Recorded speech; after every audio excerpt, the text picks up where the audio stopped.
예, 우리 새가족 환영 예배가 3년 만에 오늘 하나님께 예배를 드리는 시간입니다. 우리 올해는 우리 청장년부에서 많이 등록을 하셨는데요.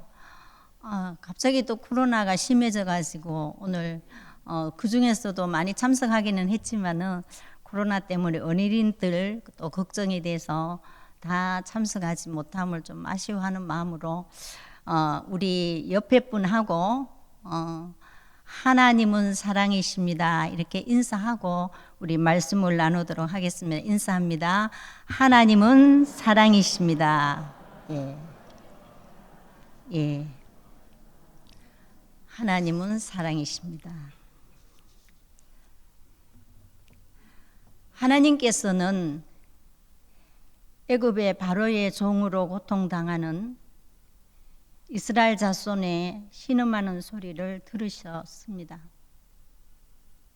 그리하여 하나님께서는 모세를 세우시고 애굽 땅의 10가지 재앙으로 바로를 완전히 굴복하게 하십니다. 그러고는 하나님께서 이스라엘 백성들을 젖과 꿀이 흐르는 가나안 땅으로 60만 대군을 이끌고 당당하게 전진하게 하셨습니다.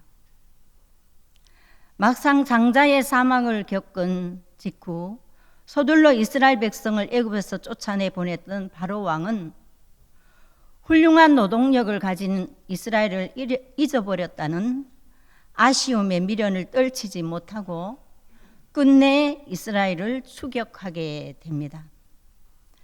바로의 추격 명령을 받은 애굽 군대는 아마도 하루 정도를 뒤쫓아 마침내 이스라엘이 머물고 있는 홍해 앞까지 이룰 수 있었습니다. 그들은 자신의 시야에 이스라엘 백성이 들어오자 캐제를 부르며 즉시 공격치 않고 얼마간의 거리를 둔 채 일단 전열을 가다듬고 휴식을 취하고 있었습니다. 그들은 이제는 도망갈 곳도 없고 이제 자신들의 손에 죽거나 다시 포로로 잡히는 일만 남았다고 생각을 했습니다. 이러한 긴박한 상황 중에 처한 이스라엘 백성은 모세와 하나님을 원망하기 시작을 했습니다. 왜 우리가 죽을 데가 없어서 이 강야까지 끌고 와서 강야에서 죽게 만드느냐고 하나님을 원망하고 모세를 원망하기 시작하면서 차라리 애굽의 노예로 살게 그냥 두지 애굽의 노예 생활을 그리워하며 불신앙에 빠져 있는 것을 볼 수가 있습니다. 그러나 하나님은 이 같은 절박한 상황 가운데 처한 이스라엘 백성을 내버려 두지 않으시고 불과 구름 기둥으로 이스라엘을 완전하게 하나님은 지켜주셨습니다. 뿐만 아니라 하나님은 자신의 초자연적인 능력으로 이스라엘 백성 모두를 홍해 바다를 완전히 안전하게 건너게 하시고 그들을 뒤쫓은 애국 군대를 홍해에 전부 수장시키는 대승리를 하나님께서는 엮어내셨습니다. 우리는 이 기적적인 홍해 도하 사건을 통하여 하나님의 은혜를 체험하기 위해서는 과연 어떤 삶의 자세를 지녀야 하는지 한번 생각해 보도록 하겠습니다. 첫째는 하나님께 기도해야 합니다. 앞에는 넘실대는 홍해의 물결과 뒤에는 뿌연 먼지를 몰고 애국 군대가 황급히 쫓아오는 절박한 상황 중에서 이스라엘 백성은 하나같이 불평과 원망을 토로하고 출애굽 자체를 경멸하고 있는 것을 볼 수가 있습니다. 이렇게 경박하고 계약한 백성을 이끌고 있던 모세의 입장은 참으로 난감하고 처참했습니다. 그러나 모세는 그들과 같이 두려워 떨면서 하나님을 원망치 않고 오히려 백성들의 신앙 회복을 위해 온 힘을 쏟는 것을 볼 수가 있습니다. 두려워 떨고 불신앙을 가진 이스라엘 백성에게 모세는 이렇게 외칩니다. 모세가 백성에게 이르되 너희는 두려워하지 말고 가만히 있어서 여호와께서 오늘 너희를 위하여 행하시는 구원을 보라. 너희가 오늘 본 애굽 사람을 영원히 보지 아니하리라. 여호와께서 너희를 위하여 싸우시리니 너희는 가만히 있을지니라. 모세는 이 절박한 현실을 두고 하나님께 몸부림치며 부르짖어 간절히 기도합니다. 몸부림치며 부르짖어 기도하는 모세에게 하나님은 이렇게 말씀하십니다. 모세야, 너는 어찌하여 부르짖기만 하느냐? 어서 행동을 취하라고 하나님은 말씀하셨습니다. 하나님은 모세의 기도에 지체하지 않으시고 즉시 응답해 주시며 어서 속히 행동을 취하라는 명령까지 주셨습니다. 이처럼 아무리 절박한 환경을 만난다 할지라도 하나님을 찾고 그분께 모든 사정을 아뢰는 자에게 실망이나 좌절이 찾아들 수가 없습니다. 왜냐하면 하나님께서는 기도하는 심령에게 위로와 확신을 주시고 또 그에게 나아갈 길을 열어주시기 때문입니다. 진정 하나님께 부르짖는 자에게는 은혜를 주시고 당신을 찾는 자에게 구원의 소망을 주시는 분이 하나님이시다는 것을 우리는 말씀을 통하여 알 수가 있습니다. 어떤 집사님이 간증한 내용입니다. 자녀로 통하여서 마음이 너무나 상심되고 자녀의 얘기를 누구한테도 할 수도 없고 가슴을 부여잡고 하나님 앞에 매달려 기도하고 나서 또 지치고 실망하여 낙심하고 이러는 상황 가운데 하루는 낙심에 젖어서 하나님이 나를 버리셨나 보다 이런 생각까지 하셨다고 합니다. 그러는데 하루는 어떤 분이 그 집사님에게 전화를 하셨습니다. 집사님, 어디 몸이 안 좋으세요? 마음이 많이 아프세요? 그러시다라는 거예요. 그래서 왜 그러냐 그랬더니만은요, 어젯밤에 잠자고 있는 자기에게 하나님이 깨우시면서 집사님이 마음을 부여잡고 움츠리고 아파하는 그 모습을 하나님이 보여주시면서 밤새도록 집사님을 위하여 기도했습니다. 이렇게 전화를 하셨더라는 겁니다. 그래서 조금 힘이 나는데 얼마 있다가 또 평상시에 잘 알지 못하는 권사님께서 전화를 하셔서 집사님 무슨 일이 있어요? 왜요? 어젯밤에 잠자는데 집사님을 보여주시면서 하나님이 밤새도록 한잠도 못 자게 기도를 시키셨습니다. 하나님이 집사님과 함께 하실 거니까 힘을 내세요. 그렇게 전화를 하셨다는 것입니다.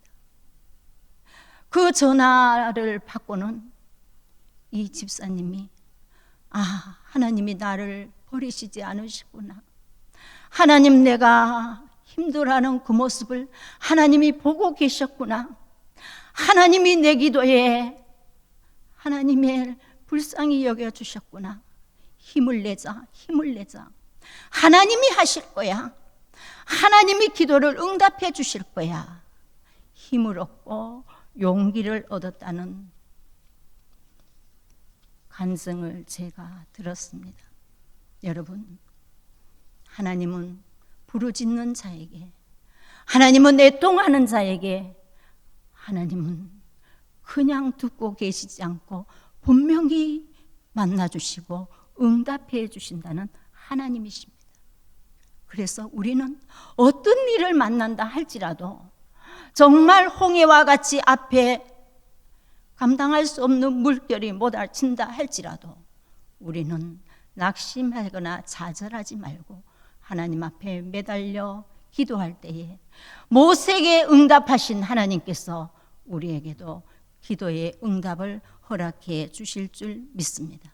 두 번째는 순종하여 앞으로 나아가야 합니다. 신앙인에게는요, 기도할 때가 있는가 하면은요, 행동할 때가 있어야 합니다. 마치 자녀들이 배고프다고 빨리 밥 달라고 엄마를 졸라댑니다. 그러면 엄마는 자녀가 배고프다 하니까 정신없이 밥을 해서 자녀에게 밥을 갖다 주면은요, 자녀가 딴청을 부리고 밥을 먹지 않는다면은 그 자녀는 건강할 수가 없습니다. 이와 같이 우리가 단지 기도만을 하고 있는 것은 신앙인의 바른 자세가 아닙니다. 하나님은 모세의 기도를 들으시고 그 즉시 모세를 향하여 백성들과 함께 홍해를 향해 앞으로 나아가라는 전진 명령을 내리셨습니다. 사실 홍해의 물결이 조금도 마르지 않는 상태에서 바다를 향해 전진한다는 것은 결코 쉬운 일이 아니었을 것입니다. 그 명령을 준행하기 위해서는 대단한 용기와 확신이 요구되었습니다. 그러나 모세는 그 명령에 절대 순종함으로 홍해의 기적을 체험할 수 있었던 것입니다.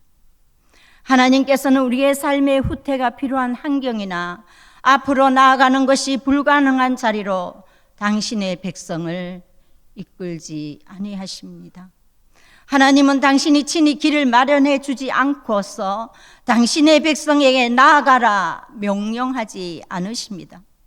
하나님은 절대 안전책과 복된 약속을 마련해 두지 않고 당신의 백성을 위험한 곳으로 떠밀지 아니하십니다.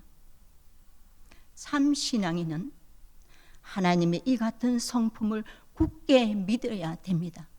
어떤 상황 가운데도 하나님은 신실하신 하나님은 언제나 우리의 나아갈 길을 마련해 주시는 분이라는 신실하신 하나님의 성품을 굳게 믿고 전진해 나가야 된다는 것입니다. 우리는 전진하라는 명령에 주저앉지 않고 나아가고 멈추라는 곳에서 멈추는 이는 절대 신앙의 소유자에게 하나님의 차고 넘치는 은혜를 채워 주실 줄 믿습니다. 마지막으로 세 번째는 하나님의 영광을 추구하며 살아야 됩니다. 출애굽기 14장 31절에 보면 이렇게 말씀하십니다. 이스라엘이 여호와께서 애굽 사람들에게 행하신 그 큰 능력을 보았으므로 백성이 여호와를 경외하며 모세를 믿었더라. 하나님은 당신의 권능의 팔로 이스라엘을 출애굽시키시고 홍해를 무사히 건널 수 있도록 그들을 안전히 보호하시고 인도하셨습니다.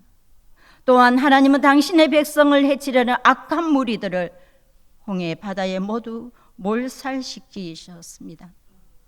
이같이 구원과 심판이라는 이중적 사역을 베푸신 것은 하나님께서 온 세상에 하나님만이 모든 신들보다 뛰어난 신이시요 모든 생명의 생사화복을 주관하시는 만유의 주가 되심을 널리 알리고자 하셨습니다. 하나님께서는 이 위대한 사역을 통하여 이스라엘뿐 아니라 모든 세상 사람들로부터 하나님이 하나님 되심과 하나님께 영광을 돌리도록 하셨던 것입니다. 이런 현실에서 우리의 성도의 삶의 최종 목표가 무엇이어야 하겠습니까? 우리의 삶의 진정 삶의 목표가 무엇이어야 합니까? 자신의 이름이 높아지는 것입니까? 가족들의 안전입니까? 아니면 세상적인 출세나 물질적인 행복입니까? 아닙니다. 우리의 최종 목표는 바로 우리를 영원한 절망과 죽음에서 구원해 주신 하나님의 영광이어야 합니다. 이렇게 하나님의 영광을 위해 자신의 삶 전체를 바치는 영혼에게 하나님은 상상할 수 없는 복과 사랑을 덧입혀 주실 것입니다. 진정 하나님을, 당신을 신뢰하는 자를 위로하시고 결단코 잊지 않으신다는 것을 우리는 명심해야 됩니다. 사랑하는 새가족 여러분, 코로나 시대에도 두려워하지 않고 주님의 몸된 교회에서 예배드리는 모습이 저는 마음이 울컥할 정도로 하나님께 영광을 돌립니다. 사랑하는 새가족 여러분, 성도 여러분, 우리가 살아가는 이 세상은 항상 눈물과 고통과 죽음이 상종하는 강야 같은 세상을 살아가고 있습니다. 상상도 못했던 이태원 참사와 같은 이런 것들이 우리의 주위에는 일어나고 있는 강야 같은 세상을 살아가고 있습니다. 이런 강야 같은 세상, 절박한 세상 가운데 거하면서 우리가 매일 승리하고 기쁨과 찬양을 바랄 수 있는 것은, 바랄 수 있는 이유는 바로 하나님의 은혜입니다. 진정 우리는 하나님의 은혜가 아니고는 한순간도 바로 살아갈 수 없는 심히 연약한 존재입니다. 하나님은 마치 그 옛날 이스라엘 백성을 절망의 땅, 강야와 죽음의 물 홍해에서 완전히 구원해 주셨던 것처럼 오늘도 하나님을 신뢰하는 성도의 구원을 위해 하나님은 애쓰시고 일하시고 계신다는 것을 우리는 굳게 믿어야 합니다.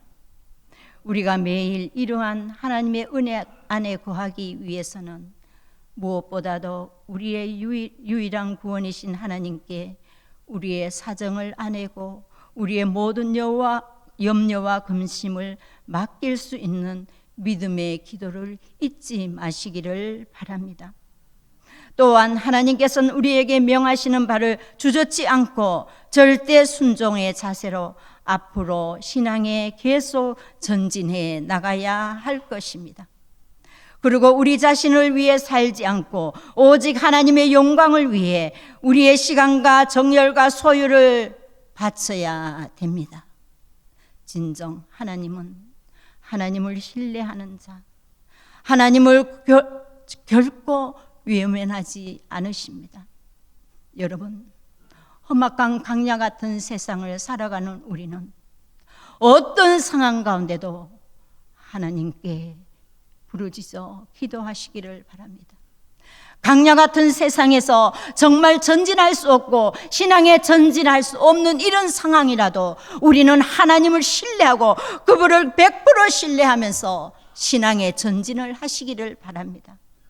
그리고 어떤 상황에서도 하나님은 우리를 위하여 일하시는 분이시라는 것을 절대 신뢰하면서 그분의 영광을 위해서 우리가 살아갈 때에 하나님은 영원히 우리를 하나님과 함께 행복하게 인생을 살아갈 수 있도록 우리의 안내자로 하나님께서는 우리를 영원히 인도해 주실 줄 믿습니다.